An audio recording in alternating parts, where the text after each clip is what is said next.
Welcome to our channel. నేను యజ్ఞమూర్తి. డాకు మహారాజ్ అస్సలు ఈ నెట్ఫ్లిక్స్ పై ఆ సినిమా వీర విజృంభణ చూస్తూ ఉంటే అందరికీ కూడా చాలా ఆశ్చర్యం కలుగుతూ ఉంది. థియేట్రికల్గా బాగానే పర్వాలేదు, బాగానే ఆడింది అనిపించుకున్నటువంటి ఆ సినిమా ఓటీటీ వేదిక మీద మాత్రం చెలరేగిపోతూ ఉండటం నిజంగా ఒక విశేషంగా చెప్తూ ఉన్నారు. మనందరికీ తెలుసు, స్టార్టింగ్లో ఈ సినిమా తెలుగులో రిలీజ్ అయింది. ఆ తర్వాత కొన్ని రోజుల తర్వాత హిందీలో డబ్ చేసి విడుదల చేశారు. కానీ హిందీలో ఈ సినిమా సరిగా ఆడలేదు థియేటర్లో. అంటే ఎవరు పెద్దగా పట్టించుకోలేదు. పబ్లిసిటీ కూడా అంతంత మాత్రంగానే ఉండటం కూడా దీనికి కారణం అని చెప్పుకోవాలి. కానీ తెలుగు వర్షన్ మాత్రం బాగానే ఆడింది, బ్రేక్ ఈవెన్ అయింది. చాలామందికి డబ్బులు కూడా బాగా వచ్చాయి, లాభాలు కూడా వచ్చాయి. అయితే ఇటీవల నెట్ఫ్లిక్స్లో ఈ సినిమా రిలీజ్ చేసినప్పుడు 5 భాషల్లో ఆడియోని అందుబాటులో ఉంచారు. తెలుగుతో పాటు తమిళ, కన్నడ, మలయాళ, హిందీ భాషల్లో ఈ సినిమా నెట్ఫ్లిక్స్లో అందుబాటులోకి వచ్చింది. అప్పటి నుంచి కూడా జై బాలయ్య అనే స్లోగన్ కేవలం మన తెలుగు ప్రాంతంలోనే కాదు, ఇండియాలోనే కాదు, ఏకంగా 18 నుంచి 20 దేశాల్లో జై బాలయ్య అనే నినాదం మారుమోగిపోతూ ఉందని చెప్పి మనకి తెలుస్తూ ఉంది. 18 దేశాల్లో అయితే టాప్ 10లో ట్రెండింగ్లో ఉంది. ఇండియాలో నెంబర్ 1 పొజిషన్లో, మూవీస్లో నెంబర్ 1 పొజిషన్. ఇక గ్లోబల్గా చూసినప్పుడు నాన్ ఇంగ్లీష్ మూవీస్ సెక్షన్ ఏదైతే ఉందో అందులో 5th ప్లేస్కి కూడా వచ్చిందని చెప్పి మనం నిన్న చెప్పుకున్నాం. అదొక బిగ్ అచీవ్మెంట్ అని చెప్పాలి.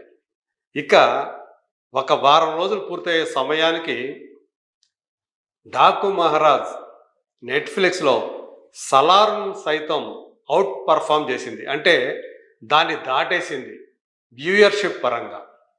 సో మనకి నెట్ఫ్లిక్స్ అధికారిక సమాచారం ప్రకారం మొదటి వారం డాకు మహారాజ్ 2.4 మిలియన్ వ్యూస్ని సొంతం చేసుకుంది. వీళ్ళందరూ కూడా అంటే 2.4 మిలియన్ మంది, అంటే 24 లక్షల మంది 5.7 మిలియన్ అవర్స్ని చూశారు.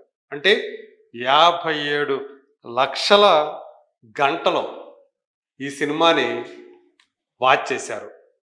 అదే సలార్ మూవీ సినిమాకి వచ్చేటప్పటికి ఫస్ట్ వీక్ నెట్ఫ్లిక్స్లో 1.6 మిలియన్ వ్యూస్ పొందింది. అంటే 16 లక్షల వ్యూస్ పొందింది. వీళ్ళు 16 లక్షల మంది కలిసి 47 లక్షల గంటల సేపు ఆ సినిమాను వాచ్ చేశారు.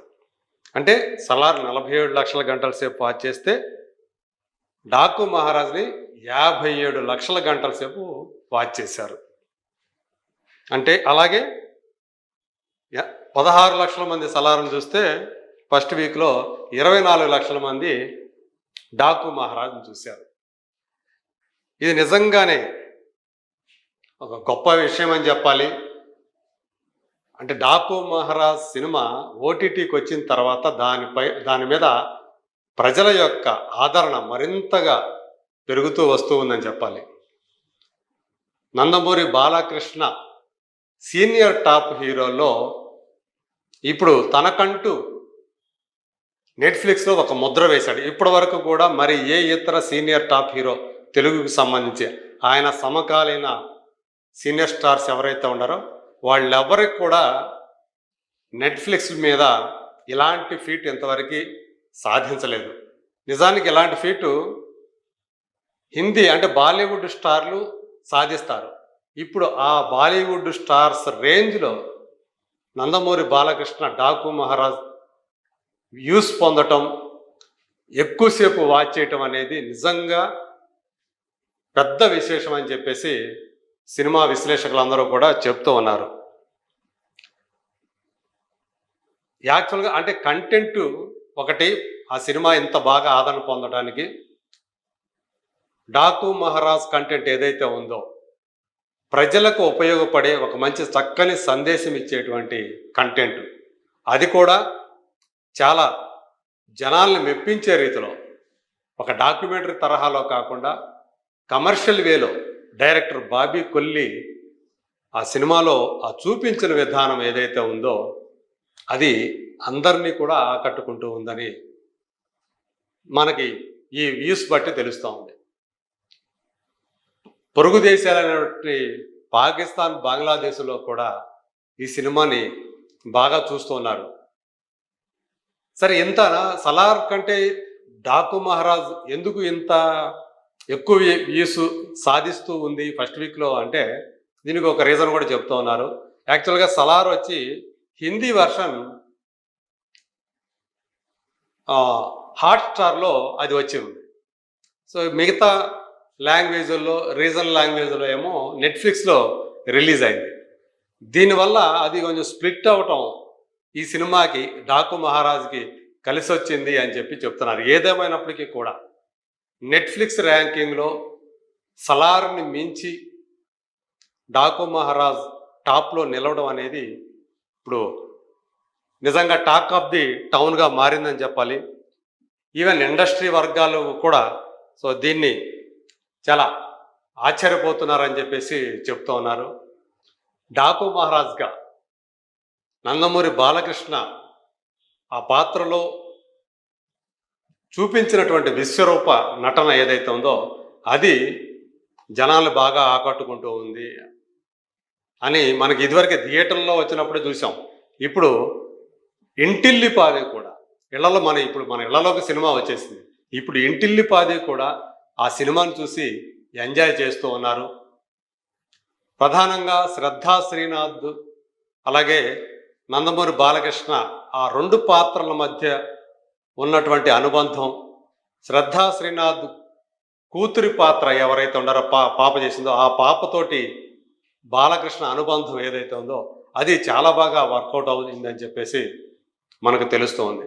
అఖండ నుంచి చూసుకున్నా కూడా ఏదో ఒక స్త్రీ పాత్రతోటి ఆ కనెక్టివిటీ ఏదైతే ఉందో నందమూరి బాలకృష్ణ చేసేటువంటి ఆ పాత్రకి ఉండేటువంటి ఆ అనుబంధం, ఆ రిలేషన్షిప్ ఏదైతుందో అది సినిమా మొత్తానికి అల్టిమేట్ సెల్లింగ్ పాయింట్గా అంటే యూఎస్పీగా మారి సినిమాకి అంత ఘన విజయాన్ని సాధించి పెడుతుందని చెప్పేసి చెప్తూ ఉన్నారు. అఖండలో కూడా పాపతోటి ఆయనకు ఉన్నటువంటి ఆ అనుబంధం సినిమాని ఇంకో లెవెల్కి తీసుకెళ్ళింది. భగవంత్ కేసర్లో తన స్నేహితుడు కుమార్తెని తన బిడ్డగా పెంచి ఆమెని ఒక మంచి పొజిషన్లో చూడాలని కలలో కన్నటువంటి వ్యక్తిగా బాలయ్య నటన అంటే శ్రీలీలతో ఆయనకు అనుబంధం అది ఎంత బాగా వర్కౌట్ అయిందో మనం చూసాం. ఇప్పుడు ఈ సినిమాలో కూడా అదే స్థాయిలో డాకు మహారాజులో కూడా ఆ పాపతోటి ఆయనకు ఉండేటువంటి అనుబంధం సినిమాని జనాకర్షకంగా మార్చింది.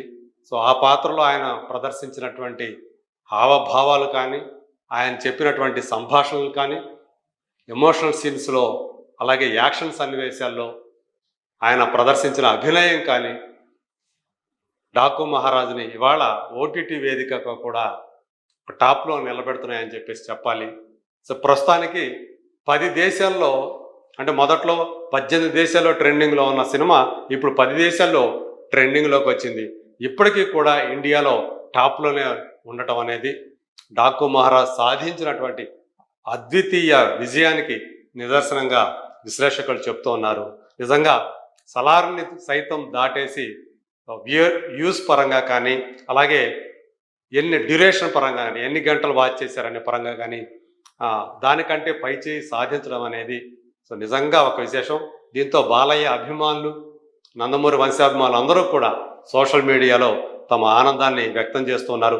రానున్న రోజుల్లో ఇంకా ఈ డాకు ఇంకా ఎన్ని ఘనతలు సాధిస్తాడో, ఎన్ని రికార్డ్స్ సృష్టిస్తాడో let us wait and see.